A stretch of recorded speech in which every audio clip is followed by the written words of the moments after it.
Неколку инвеститори од земјата и странство се заинтересирани за реконструкција на детското одморалиште на Голак, кое повеќе од 30 години пропаѓа.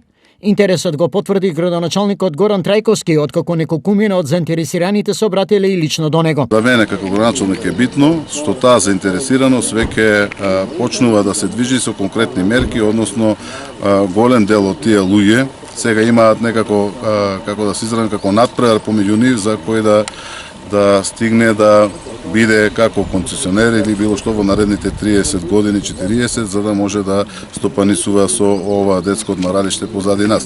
Тие се интересираат и во локалната самоуправа, но исто така и во државните институции, од програмите кои што се од европските фондови, ИПА програмата, за да можат овој дом да го вратат во светлото како што беше. Најавата за јавно-приватно партнерство за реконструкција на овој објект доаѓа откако истиот со одлука на ресорното министерство е доделен на трајно користење на општината. Неколку години стара идеја за изградба на ски патики на Голак е директно зависна од постоењето на сместувачки капацитети.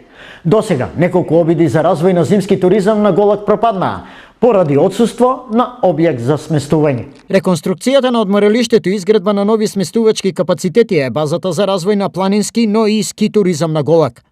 Интересот на инвеститорите не оди нужно во оваа насока.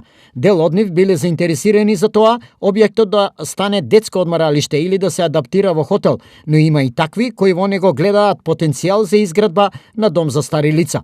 Што од сево ова ќе се реализира е прашање на добра волја, но и интерес. Од 4 детски одморалишта во регионот, во Штип, Свети Николе, Берово и Делчево, деломно во функција е само она на Плачковица кој Универзитетот Гоце Делчев го адаптираше за состаноци, но сместувачкиот дел се уште чека на реконструкција. Останатите 3 со години се затворени.